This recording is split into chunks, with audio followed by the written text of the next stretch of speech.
जय हिंद दोस्तों। Middle east conflict को लेकर राहत की खबर आ रही है।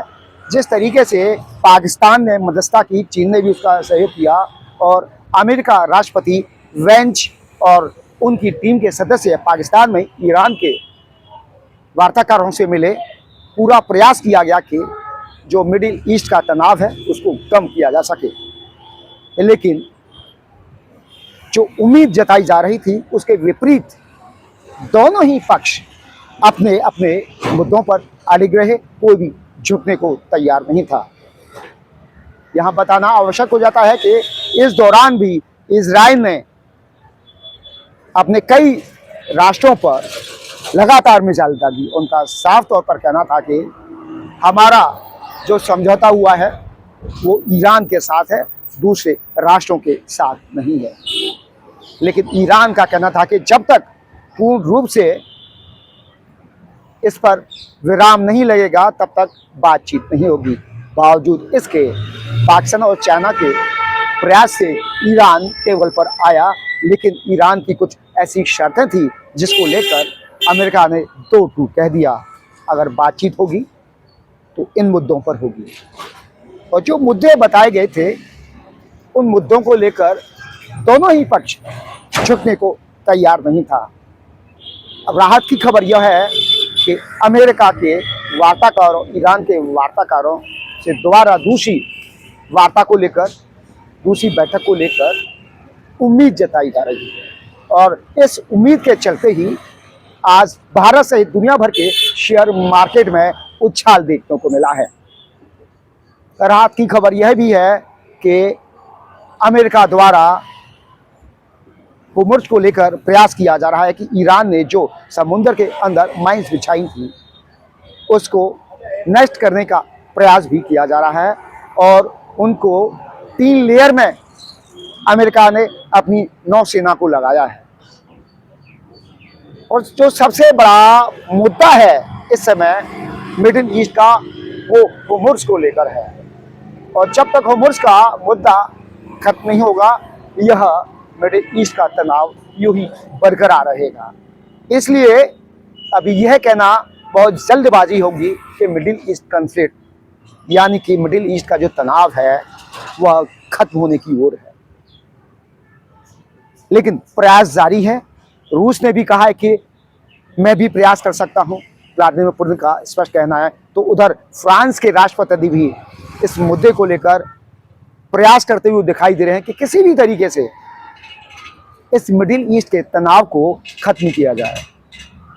तो वहीं खबर यह भी आ रही है कि नॉर्थ कोरिया के किम जोंग ईरान का साथ दे रहे हैं और उन्होंने ऐसे तमाम मिसाइल्स ईरान को भिजवाई हैं और भिजवा रहे हैं जो कि यूएई, सऊदी अरब, जॉर्डन और जो तमाम अमेरिकी राष्ट्र के सहयोगी यानी सहयोगी कंट्री हैं अमेरिका के, जहाँ पर उनके सैन्य अड्डे हैं, उन कंट्रियों के जो परमाणु रिएक्टर्स हैं जहाँ से बिजली उत्पादन होता है उनको तहस नहस किया जाए। और जब उत्तर कोरिया के हथियार वहाँ गिरेंगे, क्योंकि वो घातक हथियार बनाता है और लगातार वो उसका परीक्षण भी कर रहा है। मीडिया में लगातार उत्तर कोरिया के परीक्षण की वीडियोस वायरल हो रही हैं।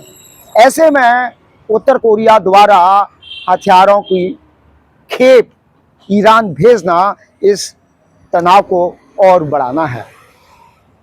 जिस तरीके से इस समय पूरी दुनिया में पेट्रोलियम पदार्थों को लेकर तनातनी बढ़ी है, गैस हो, डीजल हो, पेट्रोल हो या फिर एयर फ्यूल हो, सभी की कमी से सभी राष्ट्र जूझ रहे हैं। तो वहीं भारत के अंदर राहत की खबर यह है, प्रधानमंत्री नरेंद्र मोदी ने पेट्रोलियम कंपनियों को साफ दिशा निर्देश दिए हैं और इसी क्रम के अंदर भारत के कई राज्यों से यह खबर भी आई है कि उन्हें कच्चे तेल प्राप्त होने के साक्ष्य मिले हैं। इस पर भी काम जारी है। तो वही दूसरी तरफ भारत अब सऊदी अरब और जहाँ से वो कच्चा तेल खरीदता था उनकी अपेक्षा दूसरे अन्य राष्ट्र हैं उनसे कच्चा तेल खरीदने की संख्या में इजाफा किया है। अब भारत रशिया और अमेरिका से भी बड़ी संख्या में कच्चा तेल आयात कर रहा है। जिससे जो भारत के अंदर दिक्कतें आ रही हैं, पेट्रोलियम पदार्थों की, गैस की किल्लत, जो विपक्ष द्वारा भी काफ़ी इसको बढ़ावा दिया गया, लेकिन अभी तक ऐसी नौबत नहीं आई है कि भारत के अंदर गैस की आपूर्ति को लेकर मारामारी मची हो।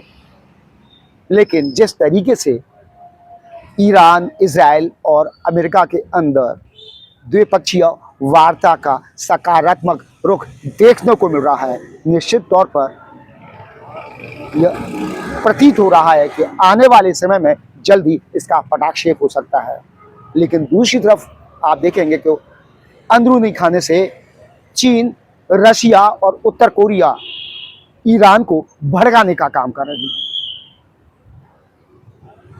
दूसरी साथ में, इसके साथ में ही एक खबर यह भी आ रही है कि अमेरिका और इजराइल को भी अपने हथियार, अपनी सेना को और तैयार करने के लिए समय मिल गया है।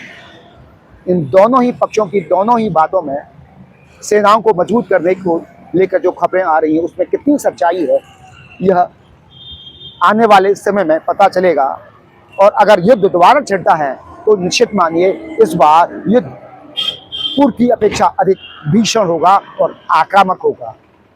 दुनिया अपेक्षा करती है कि जो तनाव है मिडिल ईस्ट का, वह जल्द खत्म होगा। और अमेरिकी राष्ट्रपति डोनाल्ड ट्रंप ने भी इच्छा जताई है कि जल्द ही ईरान के वार्ताकारों से वह खुद भी मिल सकते हैं। ये एक राहत की खबर है। अब देखना होगा कि आने वाले समय में पूरी दुनिया को मिडिल ईस्ट तनाव से राहत कब मिल पाती है। अपने साथी सत्यन के साथ प्रदीप रावत, आगरा।